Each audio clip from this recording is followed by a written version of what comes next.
The fluorescent lights in the pharmacy flickered faintly, as if they too were struggling to stay awake. I rubbed my eyes, trying to focus on the bottles lined up in front of me, their labels blurring together. Sleep hadn't come easily in days, and now, after more than 30 hours without rest, I felt like a hollow shell of myself.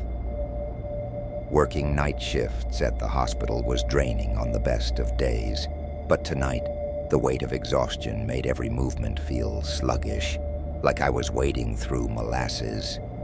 I glanced at the clock, the minute hand ticking ever so slowly toward dawn. My mind wandered to Emily. She'd called earlier, her voice tinged with worry. She was staying at her cousin's house a few miles away, trying to manage her own anxious thoughts while I stumbled through my shifts.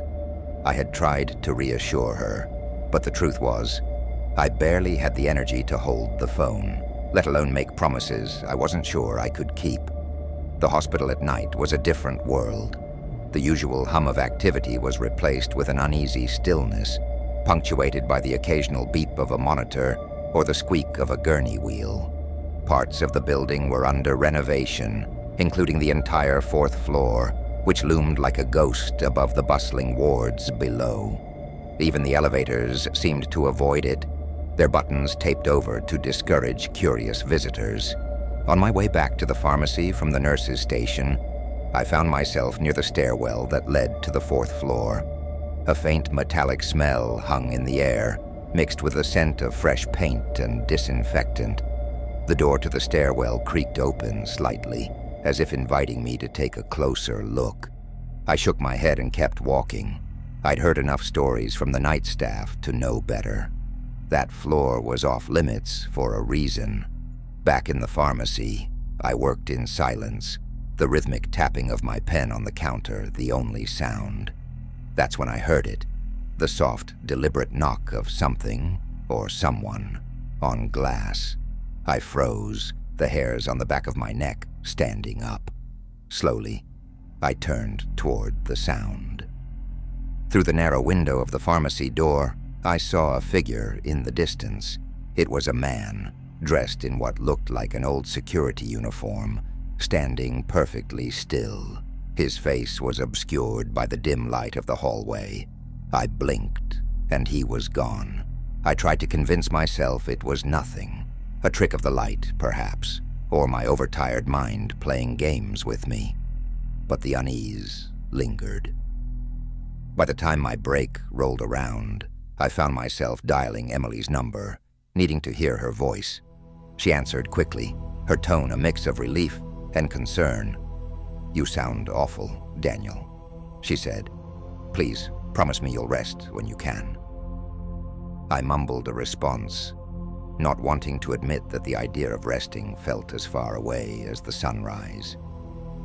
As I hung up, I couldn't shake the image of the man in the uniform. It wasn't just that he had disappeared. It was the way he stood, as if he belonged there, and yet didn't. The hospital's eerie quiet wrapped around me like a shroud, and for the first time in years, I felt truly alone. By the time I clocked back in for my second shift, my exhaustion had settled in like an unwelcome companion. Every step I took seemed heavier, as though the hospital itself were trying to pull me into its depths. The shadows in the hallways felt darker tonight, the corners sharper. I told myself it was just my tired mind exaggerating things, but deep down, I wasn't so sure anymore. It was during my second round of restocking that I first heard the noise. At first it was faint, just the whisper of something out of place. A soft, rhythmic cry that seemed to echo from somewhere above me. My hands froze mid-motion, the pill bottle I was holding hovering over the shelf. For a moment I thought it was a patient, but the cry didn't sound quite human. It had a hollow, almost mechanical quality, like a distant wind struggling to make its way down the halls. Against my better judgment, I followed the sound. My feet carried me toward the stairwell, leading to the fourth floor before I could even think to stop myself. The door was slightly ajar, a sliver of darkness spilling out into the fluorescent-lit hallway.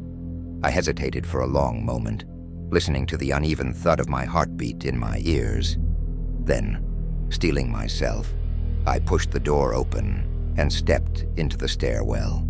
The climb was slow and deliberate, each creak of the stairs under my weight amplified in the silence. By the time I reached the fourth floor, the noise had stopped. I found myself standing in the middle of a half-renovated hallway, the air thick with the smell of dust and paint. The dim emergency lights flickered weakly, casting long, erratic shadows across the unfinished walls.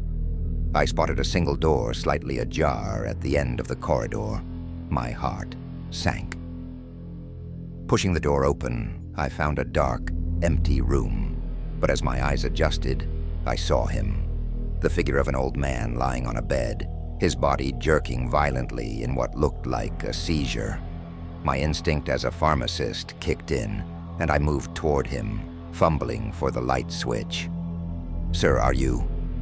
The words died in my throat as the light flickered on, revealing an empty bed.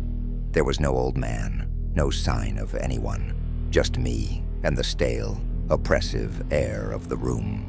I stumbled back into the hallway, my breath coming in short, uneven gasps. My mind scrambled to rationalize what I had seen. Had I imagined it? Was it just another trick of exhaustion? Or was there something far more sinister at play? The questions swirled in my head as I hurried back down the stairs, refusing to look back at the darkened floor above me. Back at the pharmacy, I tried to focus on my work, but my hands were trembling too much to do anything useful. I ended up spending the rest of my break in the break room, staring blankly at the wall and replaying the scene over and over in my head. When Emily called that night, I wanted to tell her everything, to unload the fear and confusion that had taken hold of me. But as soon as I heard her voice, warm and familiar, the words caught in my throat. I couldn't burden her with this, not when she was already worrying about me enough. Instead, I muttered something about being tired and promised to call her again in the morning. The hospital felt different when I arrived for my next shift. It wasn't just the emptiness or the silence that I was used to. No, it was something beneath the surface, like a vibration you couldn't quite hear, but could still feel. My exhaustion had deepened, wrapping around me like a wet blanket. Every noise, every flicker of light seemed amplified, as if the building itself was alive and trying to get my attention. As I walked through the main hallway, I felt the weight of unseen eyes on me. My mind flitted back to the figure I'd seen in the pharmacy window and the convulsing old man on the fourth floor. Were they connected? Or was I just falling apart under the strain of too many sleepless nights? I gripped the strap of my bag tightly, the leather cold and grounding against my palm. "Get a grip, Daniel," I muttered under my breath. But the words felt hollow, even to me. The hours dragged on as I restocked medications and logged inventory, the tasks repetitive enough to lull me into a false sense of normalcy. But that calm shattered when I entered the elevator to head to another floor. As the doors slid shut, I felt a shift in the air, a subtle but undeniable change. I glanced up, and there he was. The old man in the security uniform stood in the corner of the elevator, his hands clasped in front of him, staring straight ahead. I froze, my breath catching in my throat. He didn't look at me, didn't move, but his presence filled the small space like a suffocating fog. I wanted to say something, to ask who he was, why he was there, but the words wouldn't come. The elevator jolted as it began its ascent, the dim lighting casting sharp shadows across the man's lined face. His uniform looked older than it should have been, the fabric frayed at the edges and the patches faded, as though it belonged to another time. When the doors opened, I blinked, and he was gone. My heart pounded as I stepped out onto the floor, my legs shaky beneath me. I looked around, half expecting to see him waiting in the hallway, but it was empty. Only the soft hum of the lights and the faint echo of my footsteps accompanied me. I clenched my fists, trying to steady myself, but the fear gnawed at the edges of my sanity. Was he even real? Or was my mind unraveling under the weight of too many sleepless nights? As my shift ended, I gathered my things and hurried toward the exit, desperate to put as much distance as possible between myself and the hospital. But just as I reached the parking lot, something made me stop. A chill ran down my spine, and I turned, my eyes drawn to the 4th floor. There, in the window, he stood. The old man in the security uniform stared down at me, his expression unreadable but heavy with meaning. My chest tightened as I forced myself to look away and climb into my car.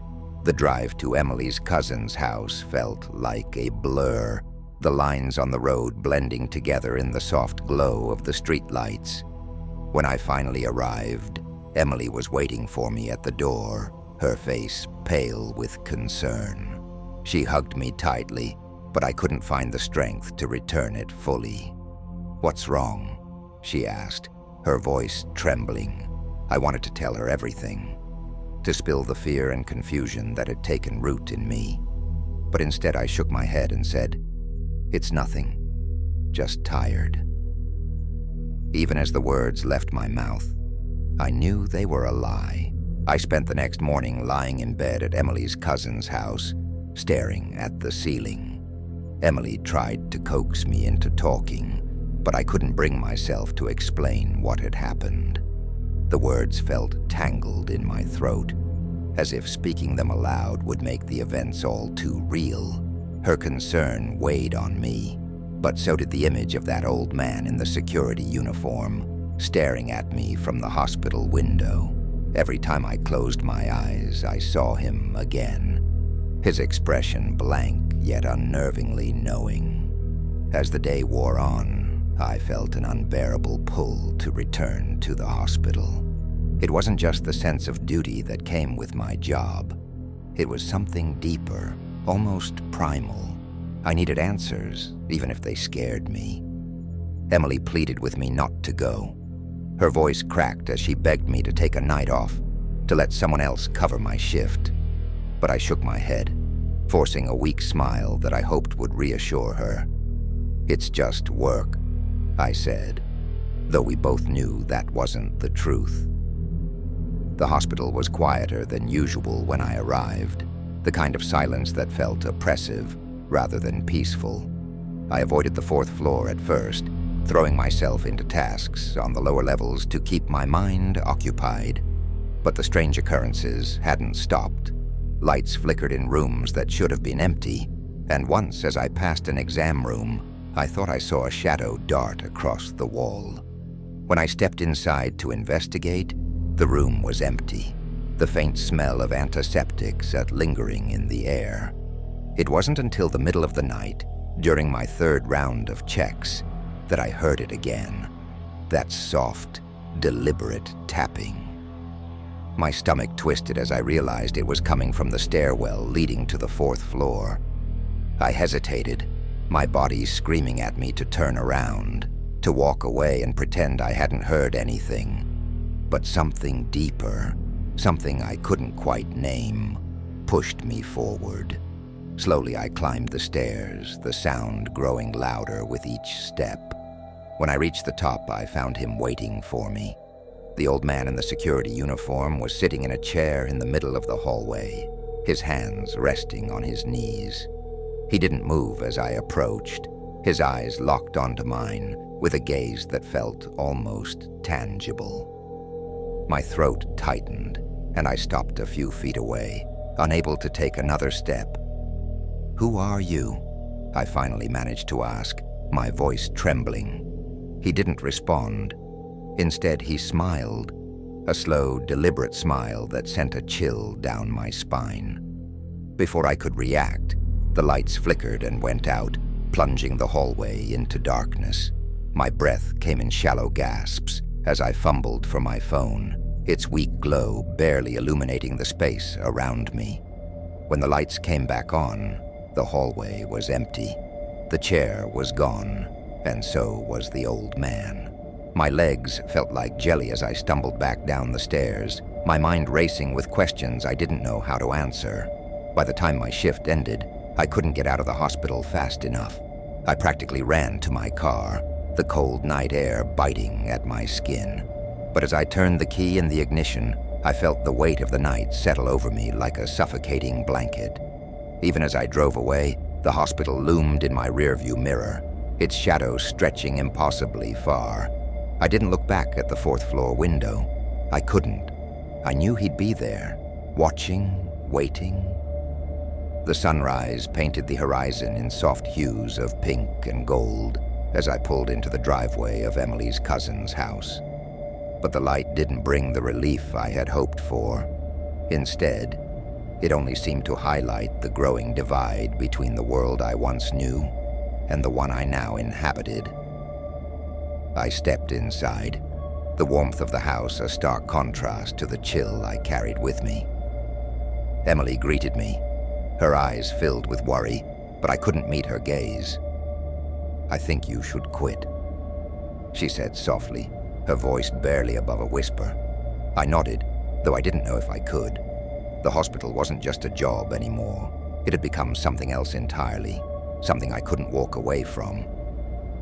As I sat down at the kitchen table, staring at the steaming cup of coffee Emily had placed in front of me, I realized the truth. The hospital wasn't done with me, and I wasn't sure it ever would be.